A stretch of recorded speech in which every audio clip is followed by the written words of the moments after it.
말씀은 미가 5장 2절 말씀입니다.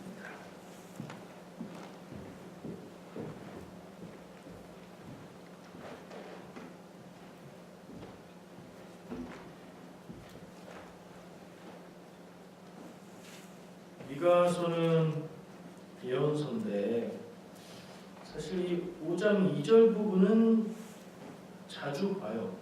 다른 부분들은 잘 기억이 안 나요. 미가서의 말씀 가지고 나눴던 게 별로 없어요. 성경에 보면 그렇죠.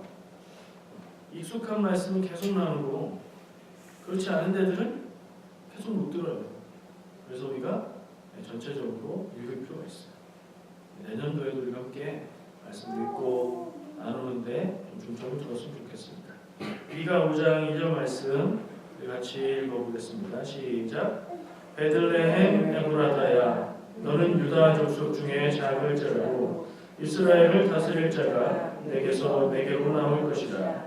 그의 근본은 상고의 영원에 있느니라. 아멘. 베들레헴 에브라다야. 베들레헴은 타운 이름이에요. 시리도 못 되는 크지 않은 타운의 이름이에요. 근데 에브라다라는 말은 그 베들레헴의 옛날 이름이에요. 우리가 태어난 고향도 한국이 역사가 오래됐으니까 옛날 이름들을 다 가지고 있죠. 그것처럼 베들레헴인데 에브라다였던 베들레헴 그 타운을 부르는 것처럼 얘기를 하고 있어요. 왜 이렇게 부르냐면 베들레헴이 다른 동네에 또 있어요. 그 베들레헴하고 헷갈리지 않도록 에브라다라고도 불렸던 베들레헴이라고 얘기하는 거고요. 너는 유다 족속 중에 작을지라도 유다의 여러 도시들 중에 작은 곳이지만 그럴 것 없지만 이스라엘을 다스릴 자가 네게서 내게로 나올 것이다. 말씀 이 말의 톤이 느낌이 굉장히 뭐라고 할까요? 굉장히 높은 데서 아래로 하는 말 같은 느낌인데 이스라엘을 다스릴 자가 내게서 내게로 나올 것이다 라는 말을 들을 때 이거는 예언자니까 하나님의 말씀으로 예언을 하는 부분이구나 하는 느낌이 들죠. 그의 근본은 상고의 영원에 있느니라. 결국에 이건 우리가 보기에 어떤 말씀이에요? 누구에 대한 말씀이에요? 예수님.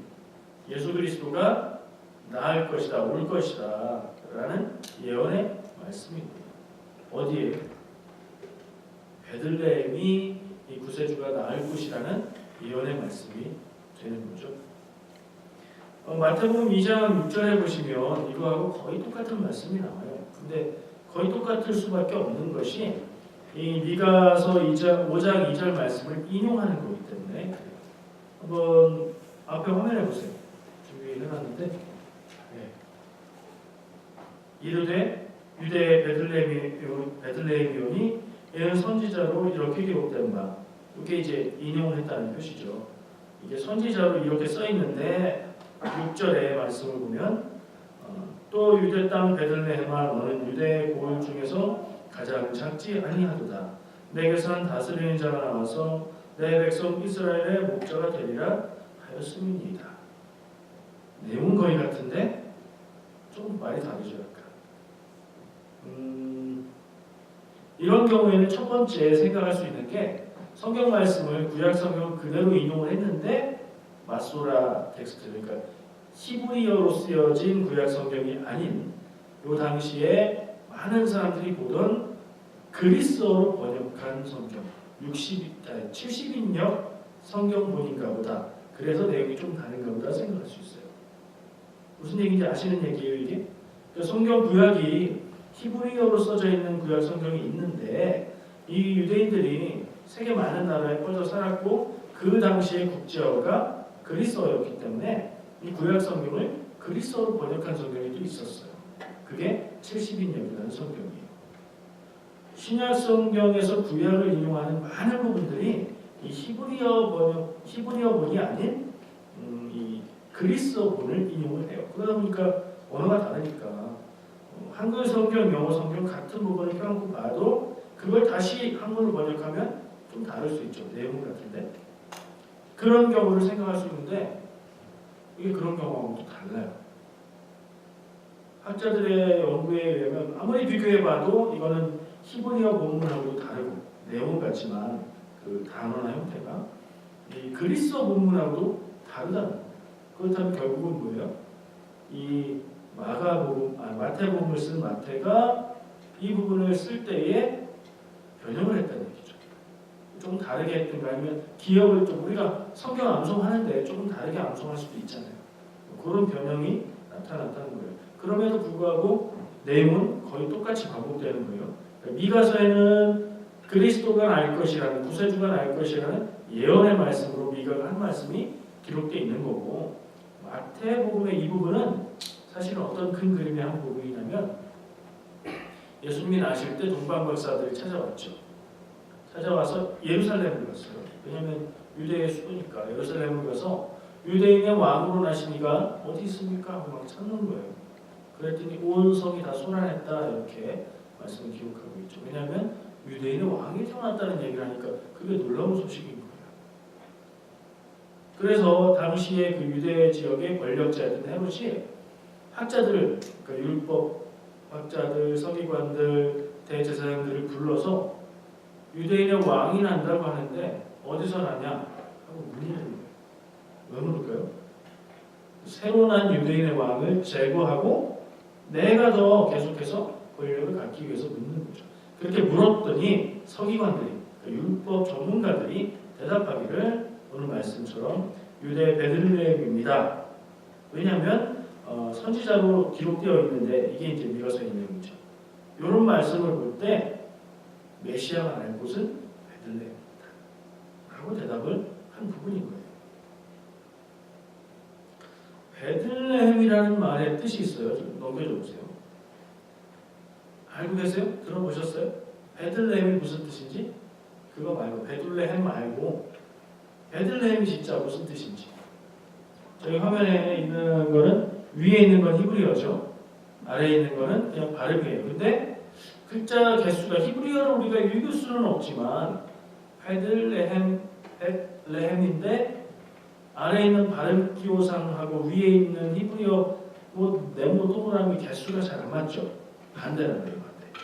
히브리어는 오른쪽에서 왼쪽으로 쓰고 이렇게 발음 기호는 이렇게 거꾸로 돼 있어요. 그러니까 베들레헴 이렇게 읽으셔야 돼요. 무슨 얘기인지 아시겠죠? 네. 그래서 저쪽에 3개, 이쪽에 2개인 거예요. 벳이라는 말은 집이라는 뜻이에요. 레헴은 번역에 따라서 조금 달라지는데 떡이라고 번역하기도 하고 빵이라고도 번역하는 그런 말이에요. 그래서 어떤 글에는 이 베들레헴이라는 이 도시의 이름은 떡집이라는 말이다. 또 어떤 자료에는 빵집이라는 말이다. 이렇게 번역이 내용이 뜻을 그렇게 말하고 있어요. 떡집이 좋으세요? 빵집이 좋으세요? 떡집이라고 했을 때 느낌과 빵집이라고 했을 때 느낌은 다르죠.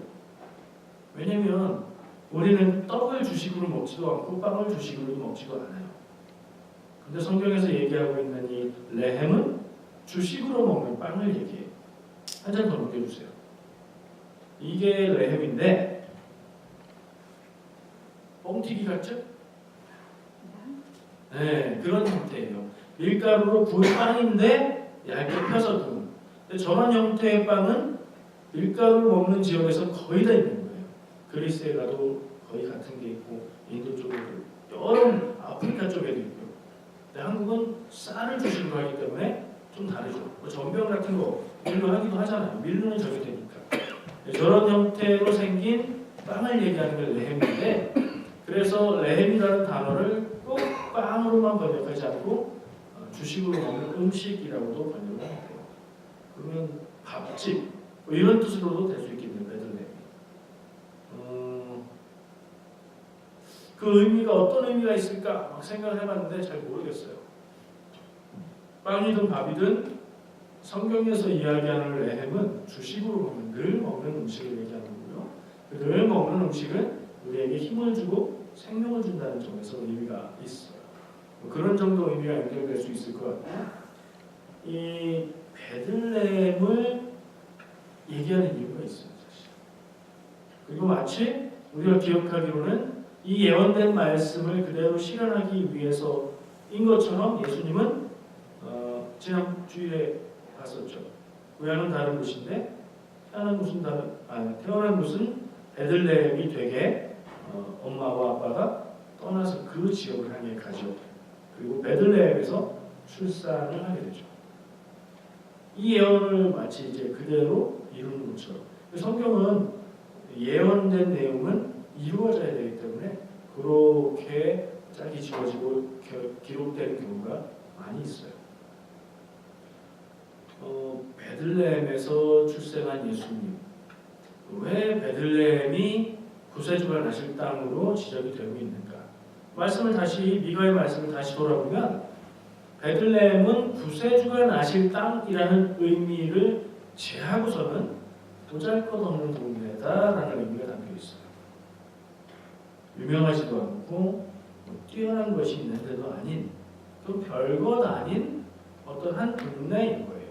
근데 그곳에서 구세주가 나신다라고 예언이 되고 있는 거죠. 근데 사실은 베들레헴은 성경에 제법 유명한 동네예요. 기억을 더듬어 보세요. 베들레헴이 예수님하고 관계된 거 말고 다른 누군가 관계된 내용들이 혹시 떠오르세요?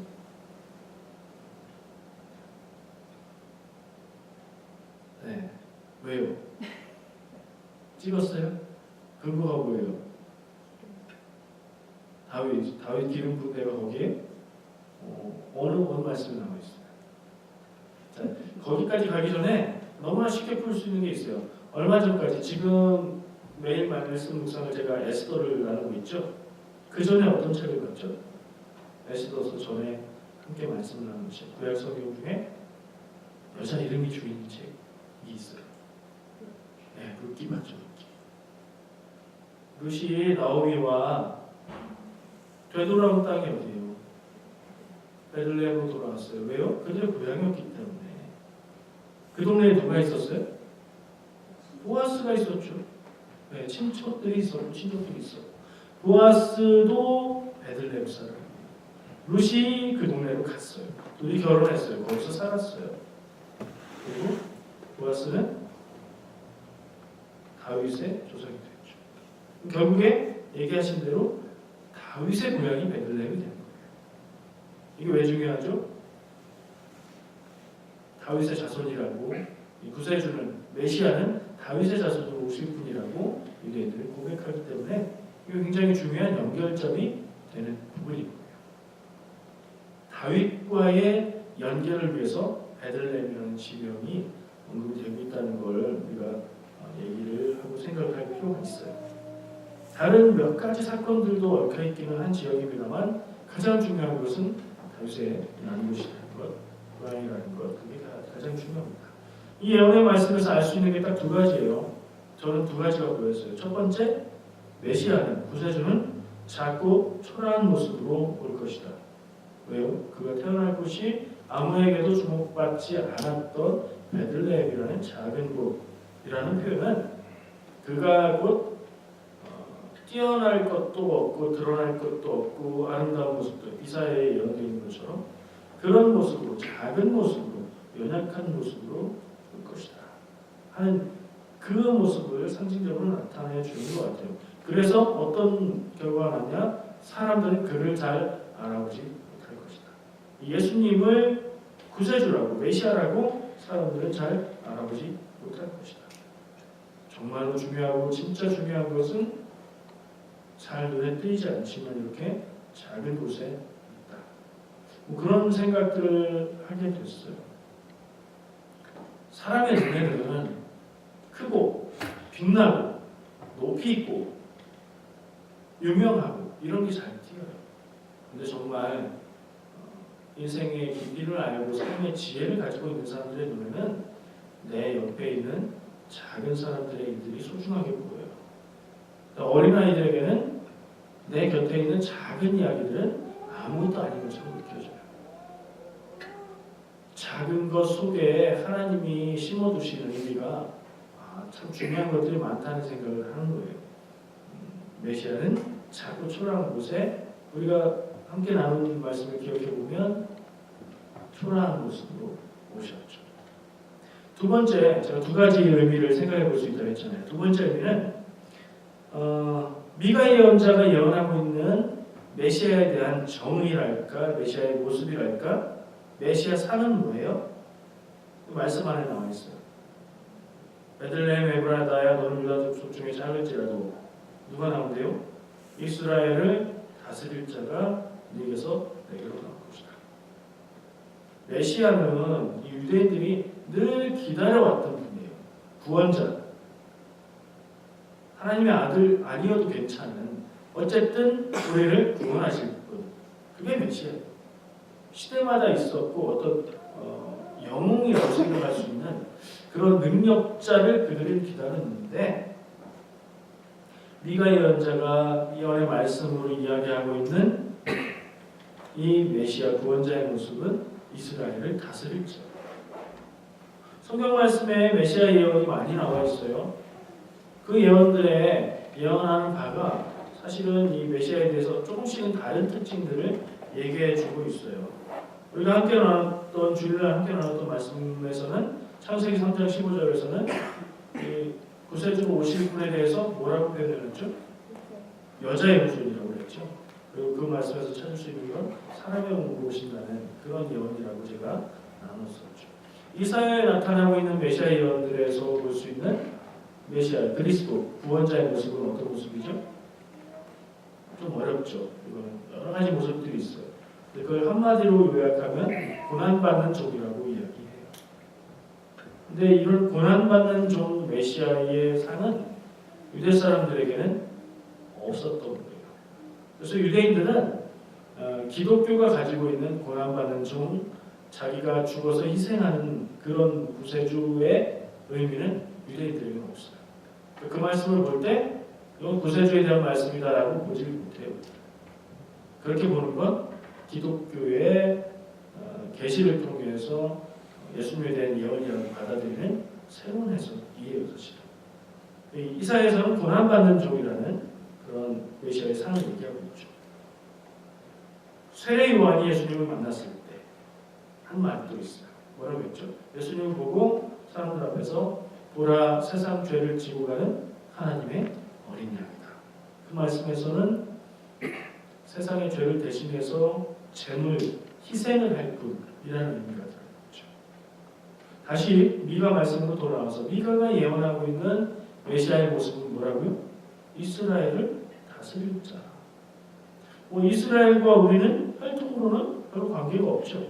그러나 영적인 의미에서 우리는 이스라엘과 통한다고 생각을 해요. 어떤 뜻에서 그러냐면 민족적으로는 다른 민족이지만 그들의 이야기가 우리에게 의미가 있는 이유는 하나님의 백성으로 선택받은 사람들이 어떻게 살고 어떻게 죄를 짓고 그 죄를 하나님 앞에서 어떻게 다룸을 받는지를 보여주는 것이기 때문에 우리도 영적으로 하나님의 부르심을 받은 하나님의 백성이라는 생각에서 이 같은 마음을 가질 수 있는 거죠. 근데 그런 관점에서 볼 때 이스라엘을 다스릴 자라는 표현이 굉장히 중요하게 저한테 다가왔어요.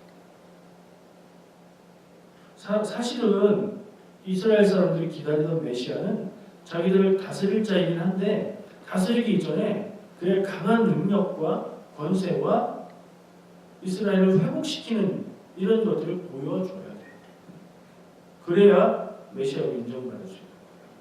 그래서 예수님을 따르다가도 메시아 아니라고 떠나갔던 사람들이 있습니다. 이스라엘 다스릴 자, 좀 영적으로 신앙적으로 바꾸어서 하나님의 백성을 다스릴 분이라는 생각을 우리가 가지면 우리에게 구세주, 메시아, 예수님은 그리스도라고 하는데 예수님은 나의 참 친구라고 노래하는데 그게 다가 아니라 내 삶을 다스릴 분, 내 삶을 다스리는 분. 거꾸로 뒤집어서 더 생각해보면 내가 그 주님의 다스림을 받고 있는가? 라는 질문까지 생각할 수 있다. 스스로 질문해보세요. 저도 이 질문을 좀 해봤습니다. 지금 내가 살고 있는 내 삶의 모습이 예수님의 다스림 가운데 사는 삶인가? 아니면 그 외에 다른 무엇인가에 의해서 이끌림 받는 그런 삶입니다. 교회 다닌다고 해서 다 예수님이 다스리는 삶을 살지는 않아요.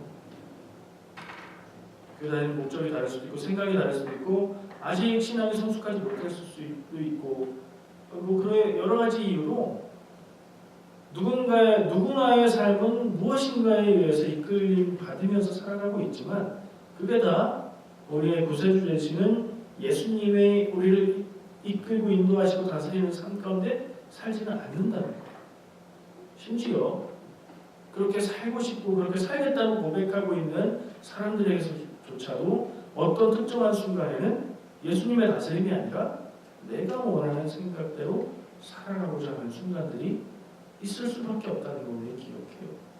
우리의 삶의 순간이 그렇잖아요. 별거 아닌 것들은 주님 어떻게 할까요? 주의 뜻대로 따르겠습니다. 이러다가도 진짜로 중요하고 무섭고 막 나한테 손해를 줄 것 같고 아니면 나한테 큰 이득을 줄 것 같고 그러면 주여 하면서 내가 원하는 길을 구하죠. 결국에 나의 삶을 그 순간 다스리는 건 뭐예요? 나의 욕망이죠. 내가 원하는 대로 됐으면 좋겠어요.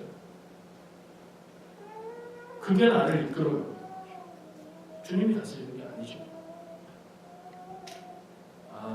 100% 주님이 다스리는 삶을 살아간다는 거 그게 우리에게는 불가능한 일인 것 같기는 해요. 그렇지만 오늘 우리에게 이 질문은 꼭 필요하다고 생각합니다. 내 삶을 주님이 다스리고 계신가? 나는 내 삶의 주권을 내 구세주라고 고백하고 있는 예수님께 내어드리고 있는가? 자잘한 건 내 마음대로 할지라도 중요한 일 앞에서는 주님의 뜻을 구하고 따르려고 애는 쓰고 있는가? 그걸 한 번이라도 생각을 해보는가? 기준이 다르면 삶이 달라져요. 내 똑같은 삶에서도 지금부터 기준을 바꾸면 삶의 결과가 달라져요. 지금까지 주님의 뜻을 따르다가 지금 바꿔서 내 욕망을 따르겠다, 세상의 조건들을 따르겠다, 다른 어떤 지혜들을 따르겠다 그러면 또 다르게 변할 거고 거꾸로 지금까지 세상을 따라 살았지만 지금부터는 내가 주님의 뜻을 구하고 그 뜻에 순종하고 그 다스림 속에서 살아가겠다 결단하면 그런 삶이 되죠. 예수님을 그리스도 메시아를 이스라엘을 다스릴 자라고 예언하고 있는 말씀을 볼 때 그분이 오신 것을 우리가 기억을 하고 확실하게 고백하는 거니까 그 안에 담겨있는 의미로 거꾸로 생각해서 우리가 그 다스림 안에서 살고 있는가 라는 질문을 우리가 잊지 말아야겠다는 생각을 합니다. 그런 생각은 해보셨을 필요가 있습니다. 근데 잊혀지지 않고 정말 필요한 순간에 이게 싹 사라지고 아무런 생각이 안 나고 엉뚱한 걸 따라갈 수 있거든요. 우리가 사고 나고 나면 교통사고가 나면 평소에는 이렇게 하고 이렇게 하고 이렇게 해야지 다 잘 알아도 내가 큰일을 딱 당하면 그런 거 다 사라지고 어떻게 해야 되지? 남편한테 전화하고 보험회사 전화하고 엉뚱한 행동도 하고 그러잖아요. 왜요?